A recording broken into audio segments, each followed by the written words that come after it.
Faster Mike, good afternoon. Welcome to Mannin Line today. The new Chief Constable is on Mannin Line. If you want to get in touch, just want to pass a message on, by all means, call 66 13 68, text 166 177, WhatsApp 166 177, but you'll need us in your contacts, or you can email studio@manxradio.com. So, a blank sheet of paper in front of him and a job to do. If you've got any thoughts, then do get in touch. We're talking to Russ Foster today, the new Chief Constable.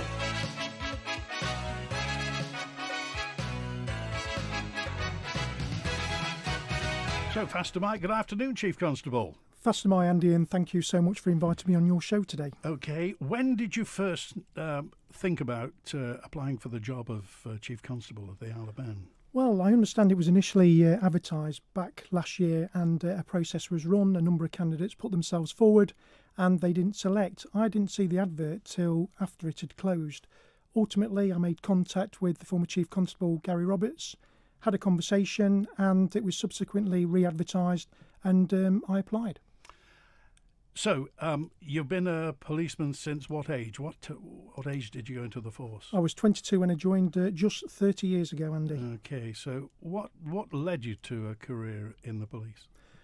Certainly interested in community safety, certainly a real focus around protecting vulnerable people and locking bad people up, quite frankly, and that's certainly what I've done during my 30-year career. This is a massive question. How much has the job changed in 30 years? Significantly so. Certainly back when I started, I felt that policing was very much engaged with local communities. I think the Pelian principles, which was determined back in 1829, still held good, where the public were the police were the public.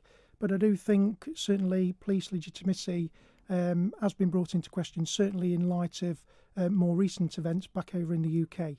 Thankfully, I don't think that's the case here, and this is certainly one of the things that's made this role attractive to me. It is a relatively small jurisdiction, and it does have a significant... How many are there? How many police officers are there? The last count was 231, and that was just last week. Okay. Are we under strength or at strength? Well, our strength is flexible, so we have a budget of just over £19 million, and clearly, obviously, there's different ranks within policing, and we flex between the different ranks. We've got a structure, but it's around 231, perhaps up to 250, depending where we are. Okay. Was there a recent graduation? There was indeed. Last Friday, I was fortunate to attend a graduation ceremony where we saw new special constables. There were 8 in total who had done their initial training, together with a further 8 police constables who'd finished their initial training, as well as 16 other individuals who'd completed their 2-year probationary period. So it was a fantastic event, attended by family members, and we welcome them to the organisation. Okay. Well, later on I'd like to come, if possible, to recruitment and retention. I just got a quick message in from Terry, who says, firstly, congratulations to our new Chief Constable on his appointment. I'd just like to wish him all the best. I was a special for 14 years in the 80s and 90s. It was one of the most rewarding things I've ever done in my life, working alongside regular constables for no pay, says Terry. Well, thank you, Terry. And David's first with us on Man in Line now. David, you're live with the Chief Constable. New Chief Constable. Could I just ask you a fairly simple questions, right? I'll number them together and then you can answer them too. I think you touched on community policing. How would you see that the community policing is going to be strengthened on the island? And the other issue I have as a former elected member and then a local authority member is bringing the neighbourhood together with the police regarding issues. And I'll give you an example of that. We have an abandoned vehicle down at Blackberry Lane, right? It's been there 16 weeks. It's got English plates on. It seems to be all the trouble. We can't get any information from, I know data protection, but at least the police could tell us it's somebody owns it, or where it is the owner, or is it abandoned, and then we can crush it. So thank you, David, for your message of congratulations. We'll pick up that issue with regards to the abandoned vehicle, and we'll have a look at that for you. So in terms of the community policing, so I do think that, we do need the public's help. I mentioned earlier around Peeling principles, the public are the police and the police are the public. And without the public support, our job is really, really difficult. In terms of that engagement, my commitment is that I want a visible, accessible and responsive policing service. And I am looking to have identified constables for each area across the island for local communities going forward. I also had an audience with Crime Stoppers yesterday with a view to running a campaign around We Ask, You Said, We Did.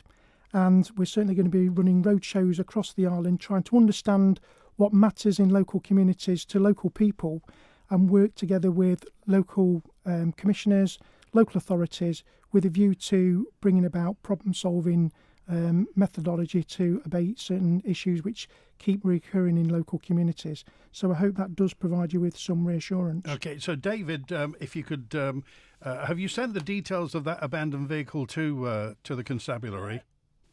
The Eastern Neighbourhood team have had the information about 10, 12 weeks ago.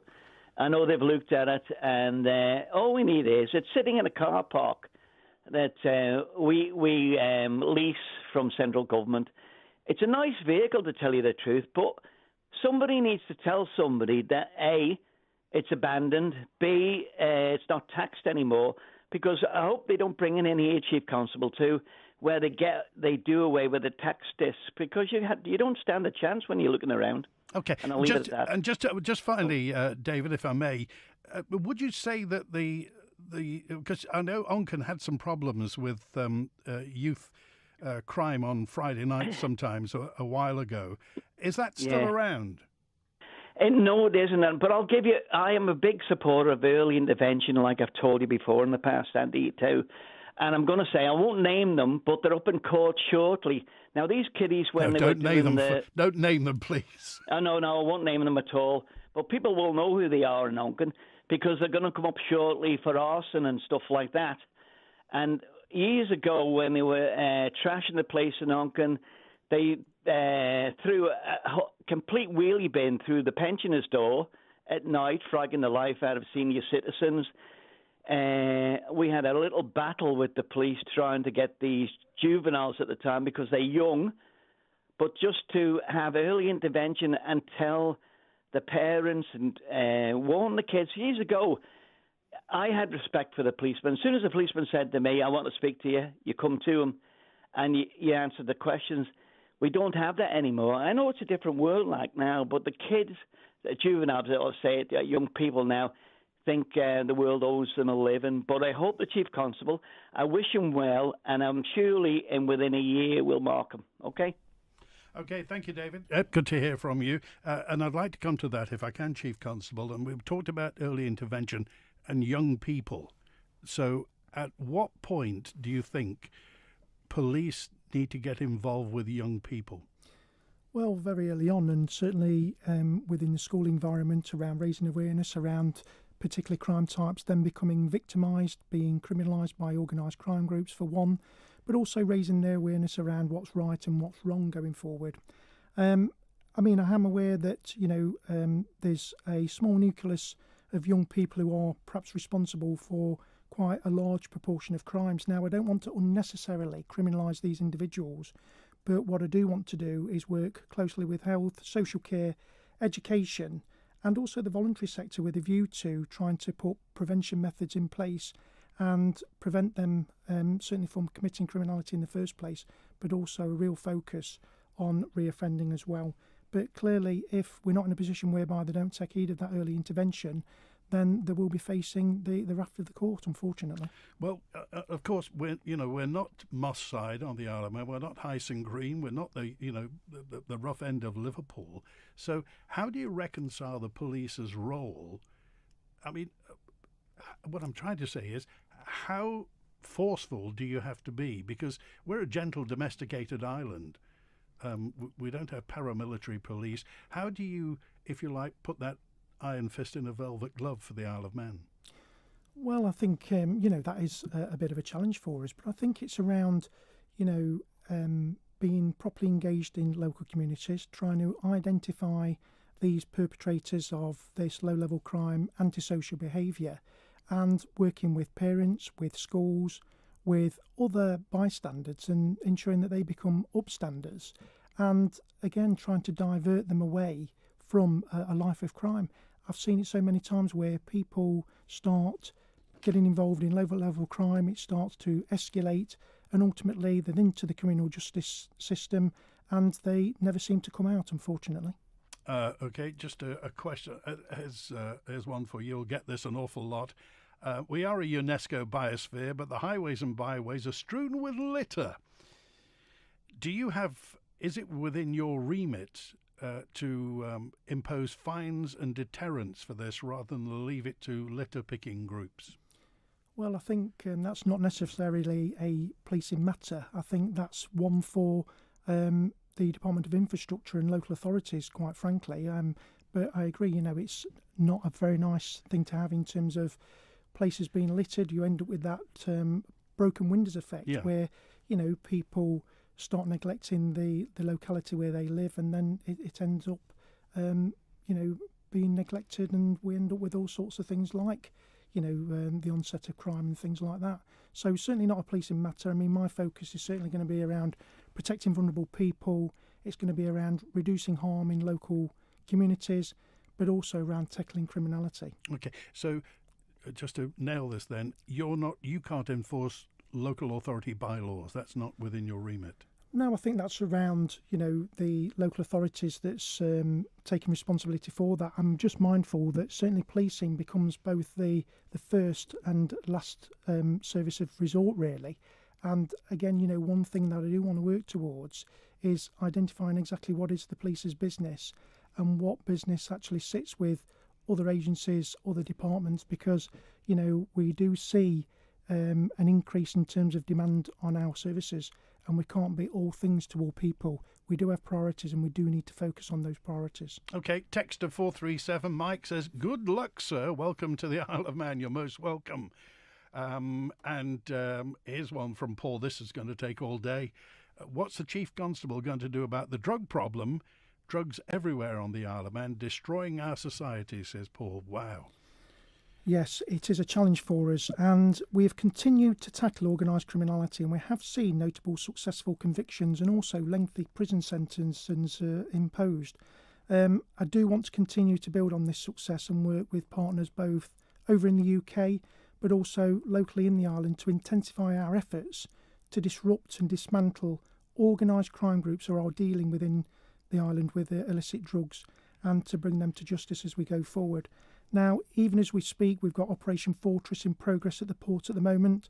This is a joint operation with Customs, Excise and Income Tax, tackling organised criminals exploiting our borders. And like I say, I will certainly be intensifying our efforts to build on what we've already put in place. Okay, hi James, you're live with the Chief Constable. Hi. Good afternoon, Chief Constable. Congratulations on your new job. Thank you, James, and good afternoon. My question is, I know you're new to the job, so obviously, do you think it's right that the police on the Isle of Man, when a complaint is made against the police, that the police investigate the complaint themselves, as opposed to having a completely independent body, preferably off the island, to investigate matters? Well, certainly I've been used to, obviously, UK legislation, and, if something is such that it does need to be independently investigated, then it goes to the Independent Office of Police Conduct. Now, I know that's not the same over here in the island, but rest assured that, we do work within a police misconduct framework. We do have standards of professional behaviour, and, what I can reassure you of is that we do take complaints seriously. We do undertake a investigation. We do ensure that we speak with witnesses, we collate the evidence, and we, assess on the balance of probabilities whether in fact, the allegation has been upheld, really. So, I know what you're saying in terms of that level of independence, and, this is a matter perhaps for the politicians, really, going forward. All I can assure you is that, I've come to this organisation. We are very much values driven. We do have a police conduct framework. It is underpinned in terms of regulations, and this is something we can probably pick up with the politicians. We've got the complaints commissioner, who is totally independent to policing, who, if there is something that does need that mode of investigation whereby they need that independence, then it is referred to them. So there's an element of that, but I agree it's not exactly the same as what we experience over in the UK. Okay, final word, James? Well, I think as time goes by, you'll realise that the island's so small that everybody knows each other so well, nothing can be investigated independently on the island by people on the island. All right, okay. Thanks for that, James. We appreciate your point. I want to go to John now. Hi, John. You're live with the Chief Constable. Hi, Andy. Hi, Chief Constable. Good afternoon, John. You've mentioned early intervention. Early intervention is pristine. Goes without saying, rather than having someone in court for offending, intercept them before they commit the offence. So, I don't know if you're aware of the fact, because you're new here, we did have an organisation in the Isle of Man called the Youth Justice Team. The work they did was absolutely unbelievable. The intervention level was at an early stage before they even went to court, and it was taking them out of that framework of criminality, and it was putting them on the right course. There has been mention of the Youth Justice Team coming back online. Is it? Sorry, John. Is the Youth Justice Team coming back, I think was the question. So, John, in my transition to the role of Chief Constable, I did have the benefit of spending 2 months working with the former Chief Gary Roberts, and he was certainly absolutely supportive and wedded to Youth Justice Team. We do have something similar from the Police Early Action Team, which does exactly what you're saying, but I do think there are opportunities to perhaps look at that and develop that going forward. I've mentioned earlier, I don't want to unnecessarily criminalise young people, and if we can keep them out of the criminal justice system, then I think that's really a better prospect. Okay, John, final word? Yeah, because we're at a point now where you read the newspaper every week and you're seeing these young kids coming in, and most of it is cannabis. Now, unfortunately, we live on an island. It can be gained access to by sea. I don't think you're ever going to take drugs away. You've just got to tell the kids and inform them and try and get them to make the right choices rather than criminalising. Okay, all right, thanks for that. Good to hear from you. On the same subject, Steve's with us. Hi, Steve.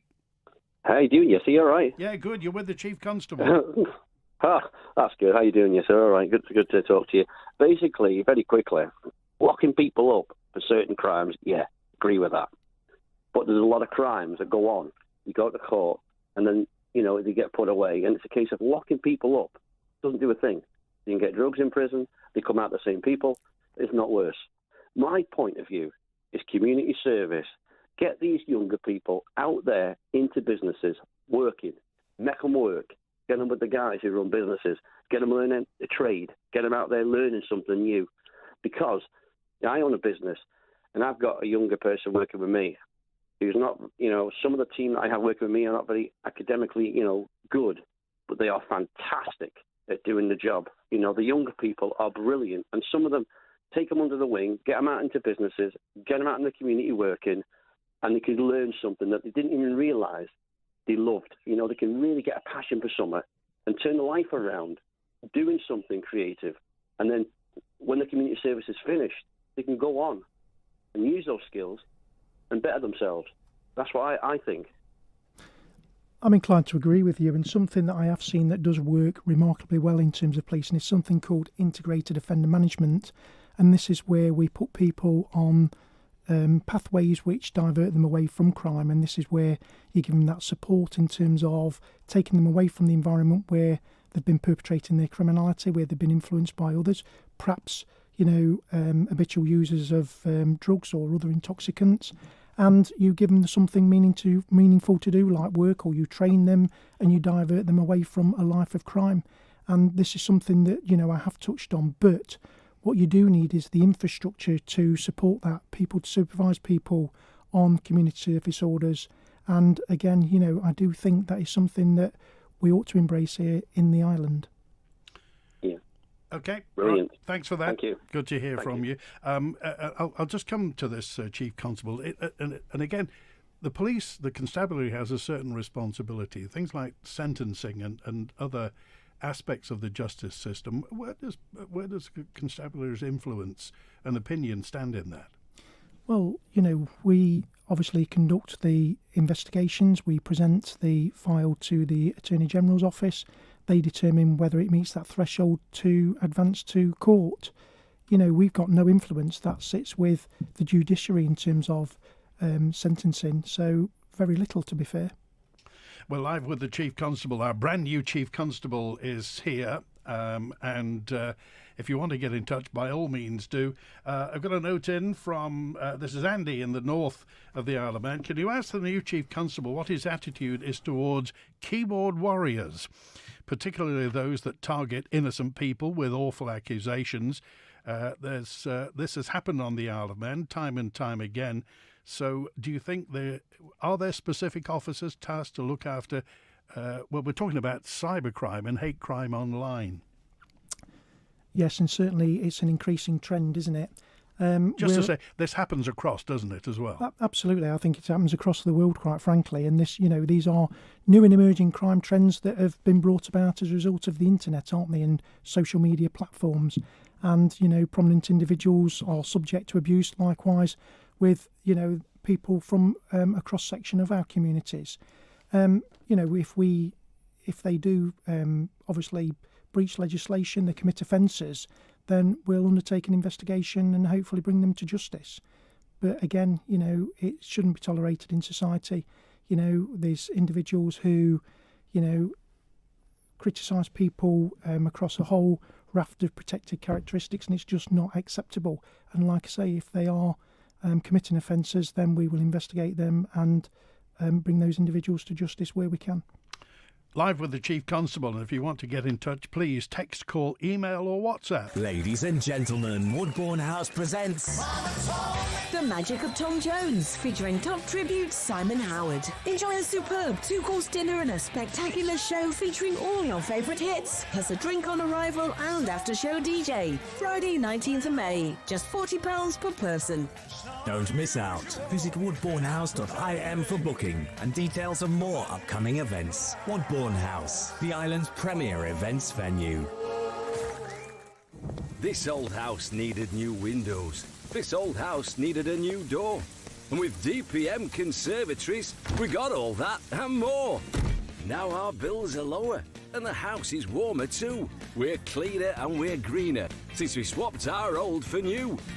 Stunning A+ rated replacement windows and doors, expertly fitted by DPM Conservatories. Phone 612 333 or find them on Facebook and swap your old for new.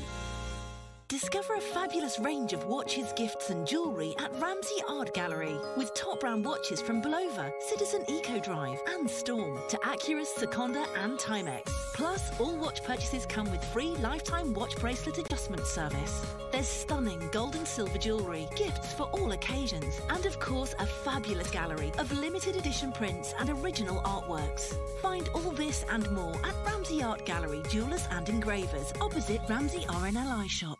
Just Care Products for mobility solutions. As the island's exclusive stockists of the Cozy Feet footwear range, Just Care Products have a wide choice of Cozy Feet shoes and slippers for you to try. Highly recommended by healthcare professionals. Come and try a pair of Cozy Feet today at Just Care Products. Find us behind B&Q, or for more information, give us a call on 627 177. The Mannin Line, daily interaction, debate and exchange of ideas. Broadcast on Manx Radio from midday till 1, Monday to Friday. Pastor, good afternoon. 29 minutes before 1 on Manx Radio. I just want to make something clear before we go any further. As far as any complaints that were made under the previous Chief Constable, Gary Roberts, where does your administration stand with that, Chief Constable? Well, I mean, if obviously offences have been reported to them and we've completed an investigation and it's been filed, either we've brought perpetrators to justice or we're not looking for anyone else in connection with the inquiry or there's insufficient evidence, then unless there's new evidence that's come to light, then, my view is I won't be reinvestigating them. OK, Juan, hi, you're live with our new Chief Constable. Hey, good afternoon, Andy. Good afternoon, Mr. Foster. Welcome to the island, and congratulations with your new job. Thank you, Julian. I'm sure there's been better times to come here because we've got a lot of uncertainty and distress in the world at the moment, and of course, uncertainty causes distress with people. So it could be a very active 10-year term for you. And just touching there, just quickly on that, the hate crimes and the internet speech at the moment. I'm sure you're well aware that there's a lot of organised gangs that actually make this even worse. So it just instigates people into doing what they do by organised gangs that are behind this. But that's not my main point of coming on. I wanted to ask you two questions. One of them was with all the recent statements has been made to the KC Kate Brummer with the COVID investigation and the clear overreach of governments and police during this period, which again has caused a lot of distress and a lot of problems with trust in the police and trust in governments, which again, all links together. My question would be, how would you have handled the situation in the island differently than how it was? I'm not sure whether your information or your guidelines come from Whitehall or Isle of Man Home Affairs on that, but I'm just interested to know how differently you would have handled it. And my second question, completely diverse, and they always say ask someone that knows. Interesting question. I'd like to know your answer on. When you register a vehicle, either in England or here, you are the registered keeper of the vehicle, not the registered owner. I'm just wondering under legalese, would you be able to explain that one? Well, just taking your last question first then, it is around your registered keeper, not necessarily the owner. But I suppose if you're the keeper, then, we don't necessarily mean that you've purchased the vehicle, but you're actually using the vehicle. And I suppose the important bit being if there's, any criminality that's used during or with the user of that vehicle, then we can identify who is keeping that vehicle. And likewise in terms of tax, insurance, and certainly the test. So I think it's important that we've got the reference to the person who's actually using that vehicle rather than the actual owner. It's an interesting one and not certainly a question I've been asked before, to be fair. What is the question, Chief Constable? What question would a police officer ask? Would they ask, are you the owner of the vehicle or are you the registered keeper of the vehicle? Well, I think they'd ask if you were the owner of the vehicle, quite frankly, and whether you'd got insurance, whether it was taxed, whether it had been subject to a test. OK, and the COVID thing? Well, in relation to the COVID thing, I know on the island there's currently an independent inquiry. So I think if you have got concerns, it's making sure that you make contact with the individual who's leading that inquiry. And certainly from a UK perspective, I was certainly central to that around the 4E campaign. And yes, we did take the lead from government in the UK. And in terms of handling it differently, I think that's a matter for the inquiry rather than me to comment on, to be fair. OK, all right. Thanks, Stuart. Thanks, Andy. Cheers now. I want to go to Julian. You're live with the new Chief Constable, Julian. Hi, Andy, and hello, Mr. Foster. Congratulations on your new appointment. Thank you, Julian. Just a quick one. I notice in the World Crime Index for 142 countries and islands, the Isle of Man is currently ranked number 4 safest place in the world. Now, the UK has arrived at number 77. Sweden, which just 30 years ago was ranked number 3 above us and is now at number 88. You've got US Virgin Islands at number 119. The Bahamas are at 122. What are we getting right that these other jurisdictions are getting so wrong, do you think? Well, in terms of harm index, we use a Cambridgeshire harm index to determine the severity of crime. And here in the Isle of Man, whilst we do have obviously all elements of criminality, the harm as a consequence is quite minimal, and that's how they determine, how safe a particular country is.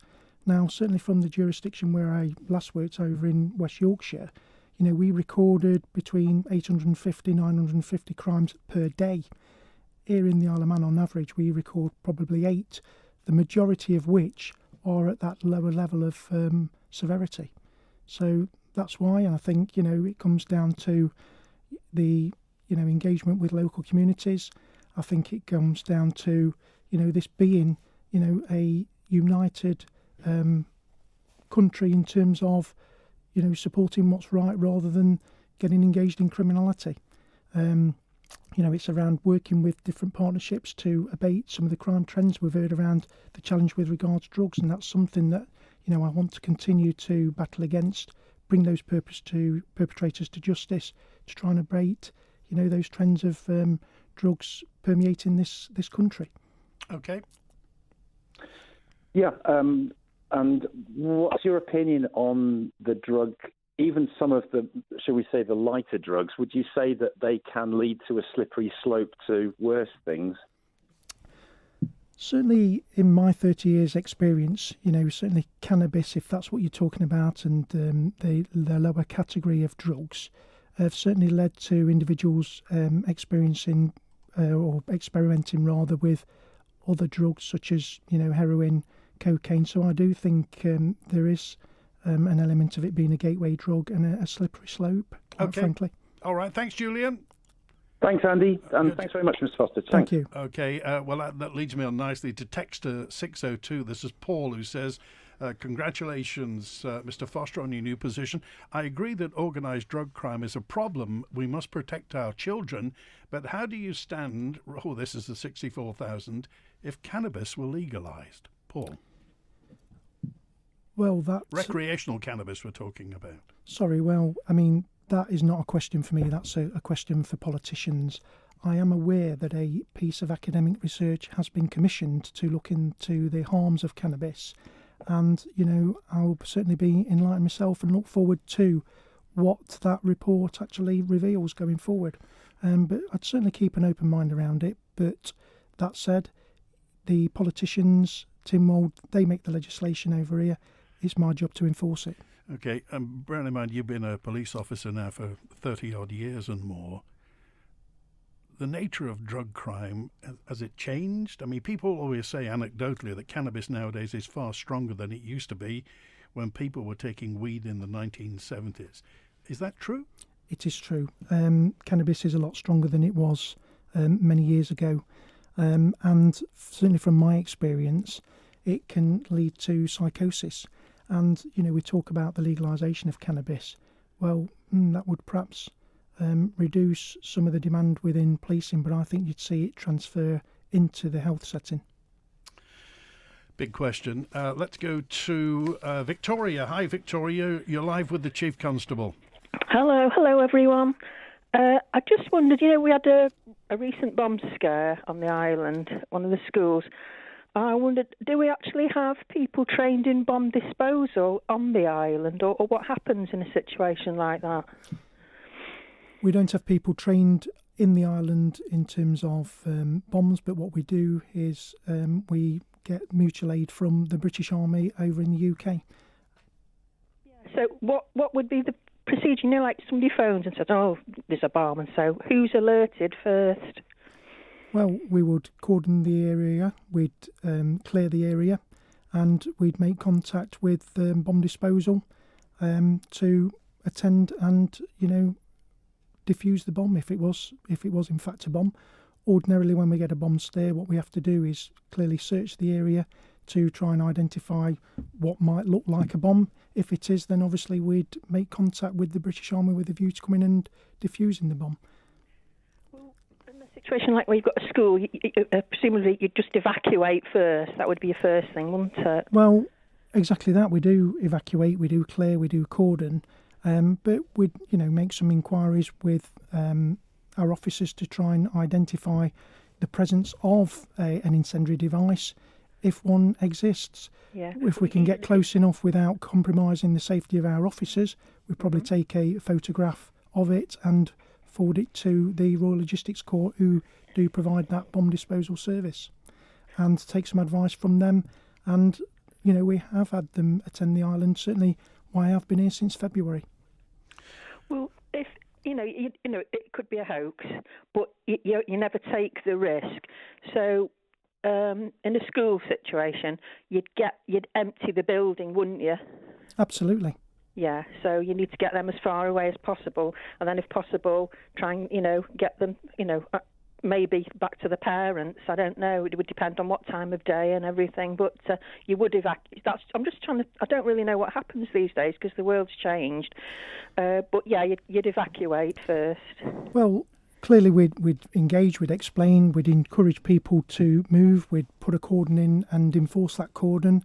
But yeah, primarily it's public safety, isn't it? And that would be the paramount of importance. So of course, we'd naturally evacuate individuals from a school if that's what you're talking about. Yeah, it is. It's just what happens nowadays because, you want... It's like I worked in quite a big building on, like, nighttime security, and the first thing was get everybody out because you had people signing in, and obviously you have registers at school so you know who's in and who isn't, and it's clear the building and get out of the way and let the, it was fire alarms with us, and let the fire brigade come and they go through the building and everything. You get out because you're just going to be a body if you don't.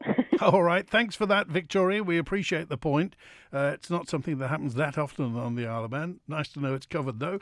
Jeff on 154 says, I'd like to ask the new Chief Constable, in light of recent late-night attacks around the Isle of Man, well, certainly in Douglas, isn't it time we had a bigger police presence on foot around hotspots, not sitting in vans?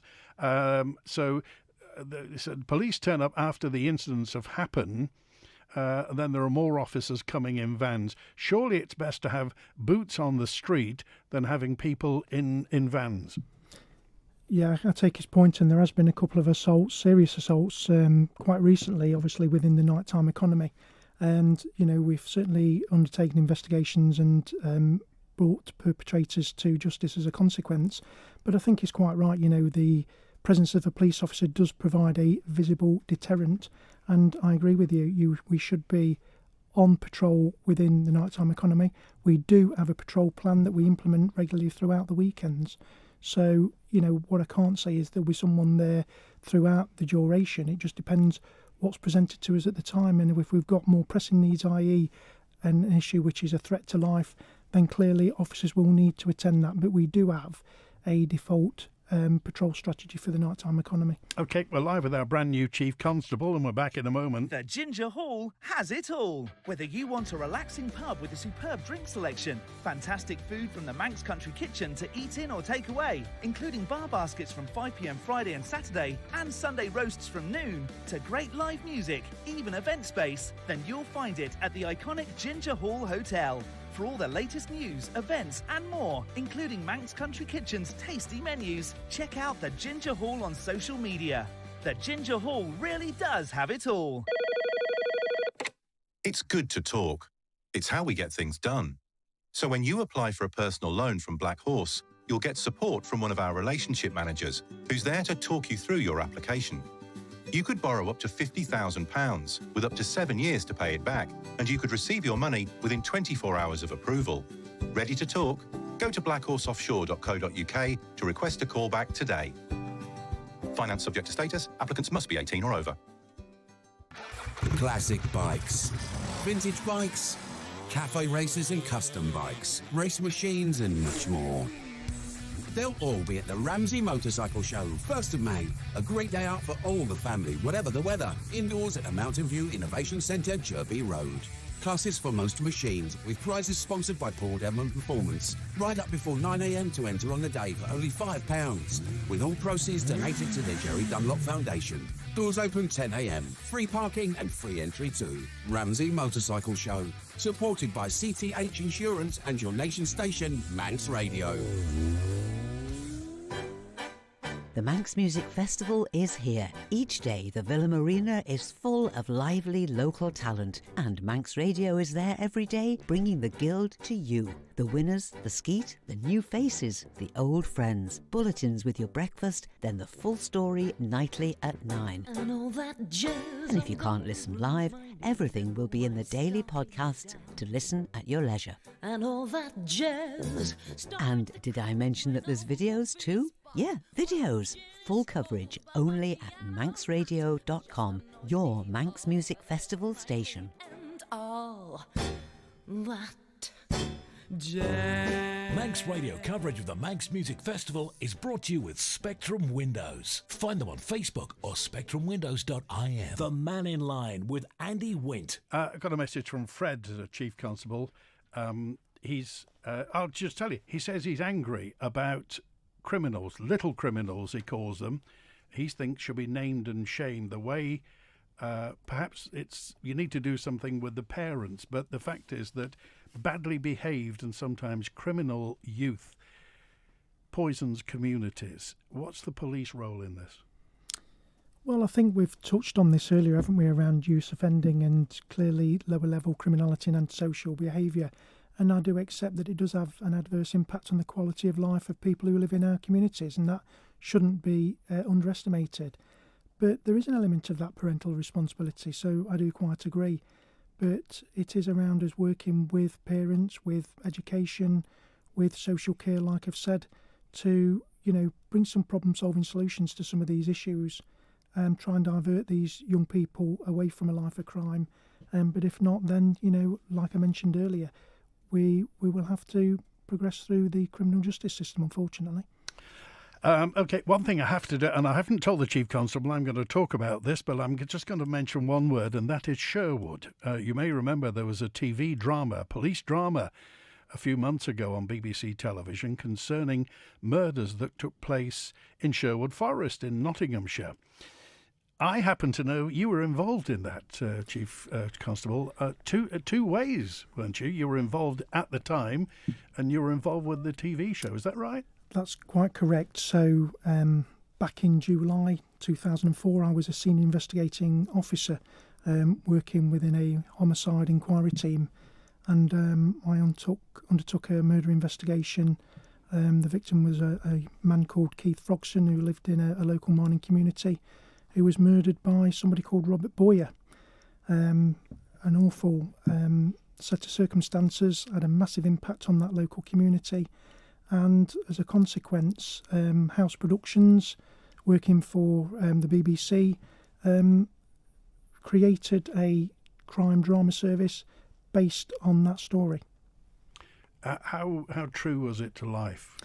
Well, when we say based on a true story, I think in terms of the investigation, that was pretty straightforward as far as I'm concerned.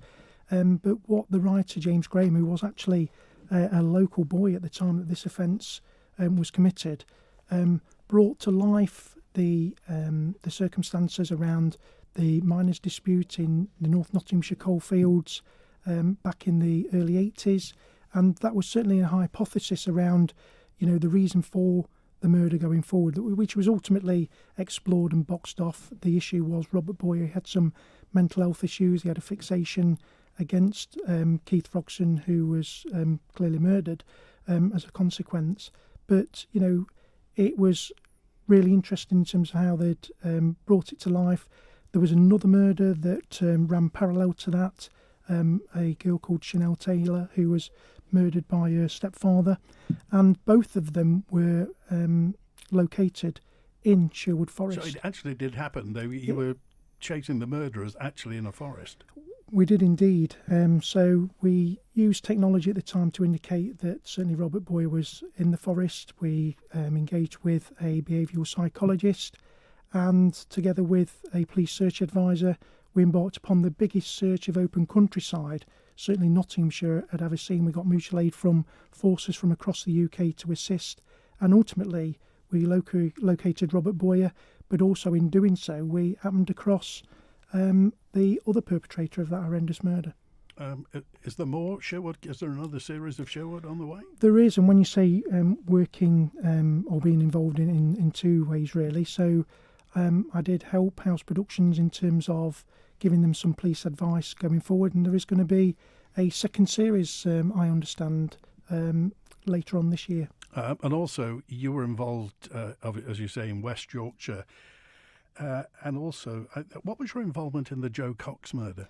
So Joe Cox was a local MP within the Kirklees district, and in June 2016 she was murdered by a extreme right-wing extremist called Thomas Meyer. So I was within counter-terrorism policing at the time. I was the Gold Commander for certainly the deployment of the armed officers and also the investigation as well. And it is worthy of note that Thomas Meyer was actually detained 45 minutes after that offence occurring, and it was actually a Manxman who was working within West Yorkshire Police who actually detained Thomas Meyer, and he was awarded the Queen's Gallantry Medal for his efforts. Wow, and can you name him? Craig Nichols. A Manxman detained the murderer. He did indeed. I want to talk, if I may, now about recruitment and retention on the Isle of Man, and I have to talk about something that will be on your desk much, and that is terms and conditions and pay for police officers on the Isle of Man. The Police Federation said a while back some police officers were struggling. Absolutely, and I think it's fair to say that since austerity in 2012, police officers have taken a 20% pay cut in real terms. Now, it's natural to compare with other emergency services, and police starting salaries are significantly below the fire and ambulance services. And in light of inflation, certainly at the moment being at a 40-year high, our officers and police staff are starting to feel the pinch, and I do fear that this is starting to have a detrimental effect on the recruitment and retention of police officers. Now, we are linked to the UK in respect of police pay, but, I think certainly in terms of the cost of living, it is a little bit higher on the island. I think it is worth looking at alternatives, similar to the southeast of England and London, where officers do attract an additional payment. Well, I mean, that every industry on the Isle of Man, if you like, has to chase the financial services industry, because everybody, the financial services industry employs an awful lot of people, and they get rather well paid. So you get industries like the essential services, obviously in the National Health Service, Fire and Rescue, Coast Guard, also in the police. But I just want to drill down on that. I mean, are you aware of police officers who are struggling financially? Well, yes, we are. There's some anecdotal evidence that police officers are using food banks, and I have to say that when we talk about the impact on recruitment, we're not enjoying the success that we did in terms of the number of applicants to join the police that we did certainly a few years ago. In addition to that, we have had a number of mid-service officers leaving the police service to pick up more lucrative employment both within the public but also the private sector. And certainly in the island, I think it's exacerbated with there being a low unemployment rate, I should say, and opportunities certainly within the financial industry, as you say, but also the gaming industry as well. What can you do about that? Well, I think, we have got to revisit terms and conditions. I know the same is true over in the UK in terms of police officer pay. As I mentioned earlier, we are linked to the UK, but I think there is an opportunity to work with our Minister, Jane Paul Wilson, Department of Home Affairs, with a view to looking at alternatives to try and enhance the pay of police officers, even if it is around an island living allowance, to retain the workforce that we've got, but also to ensure that we can continue to attract new recruits. Okay, just a final one. This is a quick one from Jay. I'm at the sea terminal quite a bit, but I don't see the drugs dogs very often. Are the drugs dogs still around, and how much are they used? Right, they are still around, and in relation to drugs dogs, we are working with Customs, Excise and Income Tax with a view to increasing the numbers of drug dogs and clearly dog handlers as well.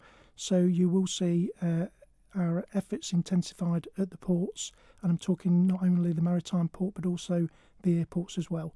And again, this is around working together with other partners to make sure that we're doing all we possibly can to tackle serious and organised criminality.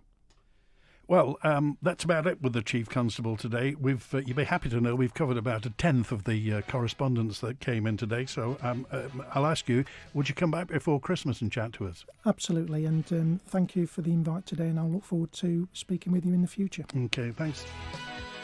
Russ Foster, our brand new Chief Constable, has been on for the past hour. If you want to get in touch, if you want any follow-up, by the way, you can email manninline@manxradio.com. The answer phone is 682-631. We're back with an open line tomorrow, and in fact a week tomorrow. Teresa Cope, the Chief Exec of Manx Care, is going to be on Mannin Line.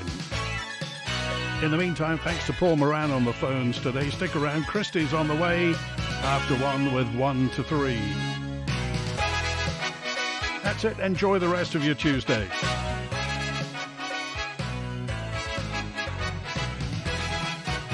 Double